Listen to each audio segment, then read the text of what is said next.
Hi, I'm Katie, and this is the 12th episode of Ornamentations, which is all about beads, my journey with them, where I started, what I've been doing with them, and what I hope to do with them in the future, because they really do add a lot to my embroidery and my creative life. However, we'll start today with an update on the Simple Harmony stitch along. I'm showing you one of my ornaments because the box itself is now on display at the Attic Needlework in Arizona, and I hope if you get a chance that you will go and see it in person. There have been a lot of new people joining the stitch along, which is amazing. Some new starts and some progress shots posted on Instagram, which I absolutely love to see. Please tag me at @Embroidery and use the hashtag Simple Harmony SAL. It is just wonderful to see so many people engaging with the stitch along and joining me on this journey. I just could not be more excited because I came up with the Simple Harmony box as a way to share my love of embroidered boxes with the Flosstube community, done in a way so anyone could make this box.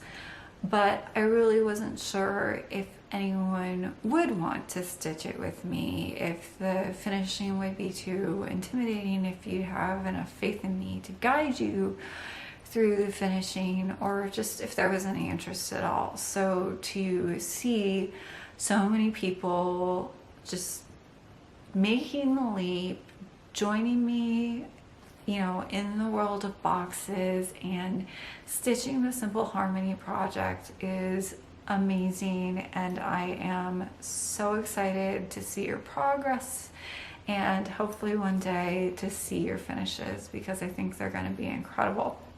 Just in response to a couple of inquiries I received lately, don't sleep on the box preparation. So the tutorial posted last week was on the interior lining of the box, which would take you all the way through the preparation of the box before the embroidery is prepped and applied to it. It is my strong recommendation that you do all of that while you are stitching and have it done before you've completed any of your panels for the box, because I can tell you from experience that it's really deflating to do all of that stitching and then be staring at an unfinished wood box. It is very easy in that event to psych yourself out about the finishing, to lose the momentum that you've got from your stitching, and just put that away as a UFO. But if you've got your box ready to go, it's a lot easier to carry your momentum over into finishing. And so when I'm stitching a box, I always do the interior and exterior preparation first before I stitch. I have my box completely prepared and ready to go, so that as I finish each panel, I can just apply it directly to the box and then move on to the next. So this is my current casket. This is the lid. So you can see I've got 2 freezes on from the 2 sides I have already completed, and then everything else here is just prepped and ready to go for when I finish those panels. I have found that from experience to be the best way to work. So if you have your materials, please get going on the papering on the lining for a few reasons.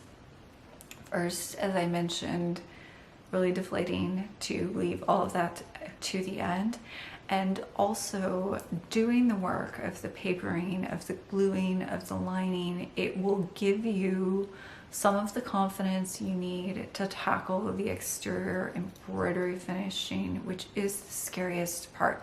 You will still need to practice your gluing. I really recommend doing that just to give you confidence and familiarity with the techniques, but that's how you make the jump from just plain stitching to a full finish of an embroidered box. So I would strongly encourage you to follow along with the work in the tutorials as much as possible.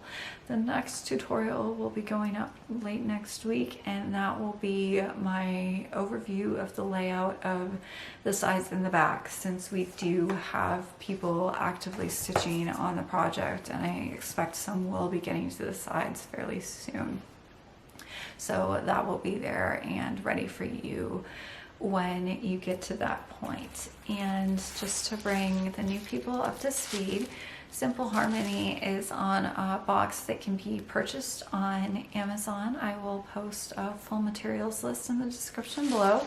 It's stitched on legacy linen, 37 count Russian tea cake with Soie Gobelins, and I used the vibrant red here, 779, but I do have several alternate color suggestions which I'll detail in the description below, some of which are being used by people in the stitch along. I think those are going to be fantastic, and it's great that you're making the project your own. Finish should be individual to you. That's awesome. And then to respond to requests, I do have a couple suggestions on blues. I've had a couple people reach out interested in blue threads for this project, and these are two colors of Soie Gobelins that I think might look great with the pattern and with the ground linen. This lighter, much more vibrant blue is 277. This would be a very different look from most of my alternate color suggestions, but it could be really, really cool. And this is 703. This is darker blue. This is more in line with my other alternate color suggestions, but it's a beautiful color. It's a woad blue rather than an indigo base, and it looks great with the Russian tea cake. So I'll add these to my alternate colorway suggestions. I think they both be great.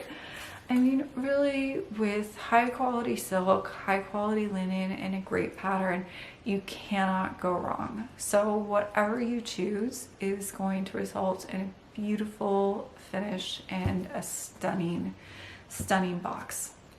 And with that, I will get to beads, because oh my gosh, I love them so much. There is just something about these little bits of glass that I find absolutely enchanting and quite honestly magical. From the first time I picked up a beading needle, I was just enthralled, enraptured, and addicted. And so that's really today's story. In 2013, I was a new Cabinet of Curiosities student, and as I've detailed in previous episodes, feeling really overwhelmed, feeling like I had bitten off more than I can chew, and feeling terrified of the casket. So when Trisha announced the beaded basket competition inspired by 17th century historic beaded baskets, I went full squirrel into beads and just dove headfirst into the world of beads to make a beaded basket of my very own. I used the forms that Trisha provided as part of the contest, and her materials for it are still up on her website, so I'm going to link that in the description. It's a great overview of 17th century beaded baskets, which are just fascinating. She's got links to a lot of historic examples, photos. It's great. If you're interested at all, definitely check it out. It's a great overview primer to this general area. But I was hit by a pretty serious problem, which was that I knew absolutely nothing about beading. I didn't own any beads. I had never done any bead weaving, so I got full squirrel brain. I got really excited about beads. I had all these ideas. I was thinking, oh my gosh, I'm gonna have like a beaded garden and a basket. It's gonna be amazing. And then kind of came back to earth and was like, oh crap, I have no idea what I'm doing. So I turned to the savior, Amazon, searched beading, and started following the path that was laid out by the results, One of the first books I purchased was The Beaded Garden by Diane Fitzgerald. And this is kind of indicative of a lot of what my search turned up. So these are peyote stitch flowers according to set patterns. So there's no wire outline. It's all plain peyote stitch. And you need to have a gridded bead pattern to work each of these pieces. So I started by working some of the patterns in the book. I found them kind of unsatisfactory just in terms of, there's nothing wrong with the instruction in the book, but I had this definite vision of where I wanted to go with it, and I was finding the kind of like limited flower options in the Beaded Garden not entirely to my taste. So I moved to the next one, which I purchased, which was The Art of Beadwork, and this was really where I truly fell down the rabbit hole because I was introduced to the work of bead artist Karen Poust. Poust? I don't actually know how you say her last name, but she is a genius. Look at that. I mean, the detail, the veining, this is just a layered, extraordinary piece. And then this is one of her roses, again, veined leaves, this beautiful little bee perching on it. And I saw these pictures and I was just enraptured. I decided that I was going to attempt a basket in Karen Poust style, which in retrospect, it was so stupid. What was I thinking? This is very advanced beadwork, which I was in no way technically equipped to attempt, but that did not stop me from just diving in and chasing my own tail and producing this absurd pile of rejects just to try and figure out what I was doing. So these are all things I made for my basket where the pattern wasn't quite right, or the colors weren't quite right, or the shape wasn't right. These are my huge pile of rejects. And this is kind of my process for a lot of my projects, so I end up with a credible finish in the end, but how the sausage gets made is not necessarily a pretty process, and there's a whole lot of, not exactly failure, just things that don't work that you have to reevaluate and cut out or redo, or, you know, just toss in the reject pile. But I did get there in the end. So this is one of my baskets. This I called the anniversary basket because I made it in colors I knew my mother would like and gave it to my parents to celebrate their 40th wedding anniversary back in 2013. So you can see the Karen Poust influence here in that I've attempted her detailed veining on the flower petals and the leaves, although obviously it's not nearly as successful as her own fabulously detailed and very advanced work. This is actually one of her patterns. It's in the book I showed you, The Art of Beadwork. It's a dandelion, and I worked it in silver-lined bugle beads. This is a flower very similar to this one with veining. And if you watched my tutorial on beaded spiral rope stitch, I described hex beads as being sparkly tubes, and these are hex beads in action. So these two, and this are all hex beads. The leaves are mostly seed beads with some hexes for veinings. They're really, hex beads are just fabulously sparkly and have a really unique, interesting effect to them. Again, I tried to do veining in the leaves But I had a lot of frustrations in producing this piece, even though I was pretty satisfied with the result. And that was mostly this. It was so labor intensive to have to produce satisfactory patterns for each of these elements. I was running into so many dead ends. I was really struggling to get the effects that I wanted to, and I just wasn't finding this particularly satisfactory way to work. The other thing that was really frustrating is that a peyote stitched element that's not wired has no inherent structure to it. They just flop around. And so I did try and attach things and, you know, add in some wires, but they don't have the kind of structure that I was really looking for. So after doing this piece, I turned to the inspiration that I had initially overlooked, which was the 17th century beaded baskets and the methods used in them. So one of the most famous examples is in the collection of the Met, and this is featured in the book English Embroidery, Twixt Art and Nature, which I've talked about before.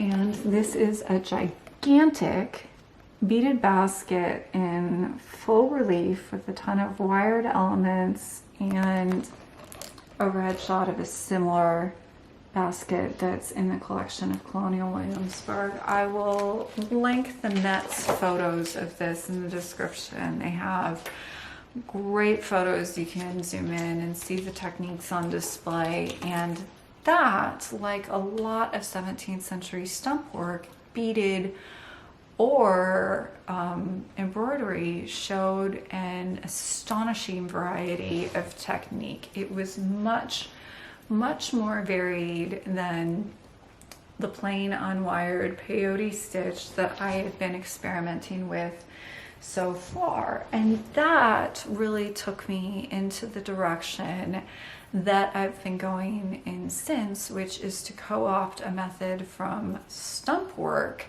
and fill it with beads instead of with needle lace. And that's these wired forms that you then just fill with peyote stitch. You make your shape and then you fill in the wired shape. So there's no pattern. There's no this to get the shape that you're looking for. It's like painting by numbers. You're just filling in the area that you've marked out for yourself. It's a much more efficient way to work. So in addition to trying out this new technique, and I'm still using peyote stitch here, but the method of wiring it is what makes all the difference in my experience, and then also the type of beads. So these are all beads of modern Japanese manufacture. They are size 11 to 15 Miyuki and Toho beads, and size 15 beads have their limitations. Quite frankly, there's only so much you can do with them in terms of detail. So this bead right here, the lighter green, it would be similar in size to a modern 15, and then if you can see how much smaller the other beads used in this flower are, you get so much more detail. So I started getting into the world of antique beads, which are made in much smaller sizes than are produced today and allow you to get this incredible level of detail that you can't achieve with a modern 15-0. So in comparison, this is the beaded mistletoe that I showed you in one of my holiday episodes. The leaves are made in the same technique, but modern size 15 bead. And then if you look in terms of the kind of, well, okay, this is proving to be a little hard just because the camera wants to look at my face. The different kind of detail and much more, you know, interesting shape that you can get once you start working with much smaller beads. So a modern 15-0 is a great place to start if you're new to this, but eventually, you know, you do run up against the limitations of that, and antique beads are one way to get around it.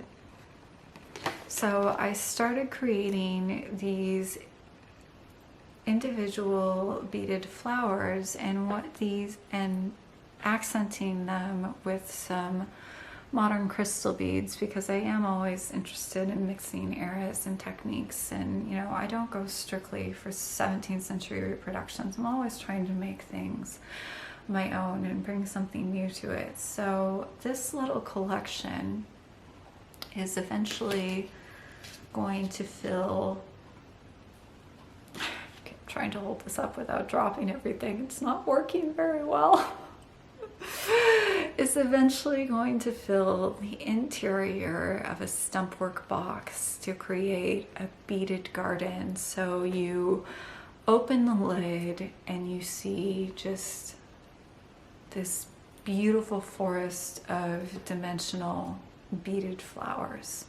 And that's what these are intended for. I haven't made the box yet, so no idea when that's actually going to happen, but that's one thing that I have in progress and I'm looking forward to in the future. I have other beaded finishes, but we will save those for another day. And just as a final point about beads, there's a lot that you can do with them other than just beading. So you can make all kinds of beautiful beaded things, but beads can also be an accent to your embroidery. This is my finish of peppermint and holly, which I showed you in a previous Flosstube, and here I've done the beaded spiral rope stitch trim, but I've also used beads in place of, I think they were Smyrna knots on the original pattern. These are 2mm crystal pearl rounds, and so you can bring beads into your embroidery as accents, as ways to add sparkle or to add dimension and depth, to add a different kind of texture or look. And so beading has really influenced my embroidery beyond just the making of beaded objects. I have gone into the realm of adding beads to the things that I make. So the leopard there, his spots are little tiny gilt spangles anchored with beads, and his eye is a little tiny black faceted bead. So there's so much that you can do with beads, and I think they're truly addictive. There's the sparkle, the shine, the infinite possibility. There's something just so enchanting and so magical about these little bits of glass. I can't quite explain it, but they exert so much pull over me. I love them. I find them absolutely beautiful, and to me they suggest a world of possibilities that you're just waiting to unlock. So if you're interested in beads, I do have a giveaway this week to potentially aid you in trying some of these things out, and it is the Royal School of Needlework Stitch Guide to Stump Work, and it covers wired needle lace slips, which is essentially the technique that I have used here, filling with peyote stitch instead of needle lace. Now this is a fairly basic overview of all the well, not all, of many of the most common stump work techniques, and it's a good basic overview. So whether you're interested in beading or you're interested in embroidery, this is a good, just kind of solid reference guide to have if you are new to stump work and would like to explore it. So the keyword for this, if you would like to win the stump work book, is book. And speaking of keyword being book, I also have the winner for the giveaway from last episode, which is Inspirations, a Passion for Needlework. And the winner of this fabulous book is Nancy Goodman. Nancy, I have commented on your comment, and please contact me either via direct message on Instagram or using the contact form on my website, and send me your address so I can get this out to you. And also, in past winners, Deb M. Partain, who won one of the ornament kits. Please contact me with your mailing address by January 30th. If I haven't heard from you by then, I will redraw in time for the next episode. So those are my giveaways for today and my passionate plea for the fabulousness of beads. Whether you're watching just for the eye candy or you have any interest in exploring this yourself, I hope you will. I find them just, oh God, so cool. If I didn't love embroidery so much, I think I would probably dive full-time into beads. But when push comes to shove, embroidery is always my number one love. So that's most of what I have for today, and next episode will be a whip party. What is a whip party? You know, whip parade is a thing. Is whip party a thing? I guess you'll have to tune in and find out what I've been doing in the world of whips. I have sped up considerably on Jane Marshall from my truly pathetic start that I showed you last time. I've laid in all the light pink and I am starting on the yellow to eventually make this into the pincushion that will be my first Marie Antoinette small. So tune in next time to see the whip party, to hear the winner of the Stumpwork book giveaway, and I hope to see you again in 2 weeks for the next episode of my Flosstube. There will be the next tutorial for Simple Harmony up next Thursday on the layout of the sides and back of the box. And until then, happy stitching.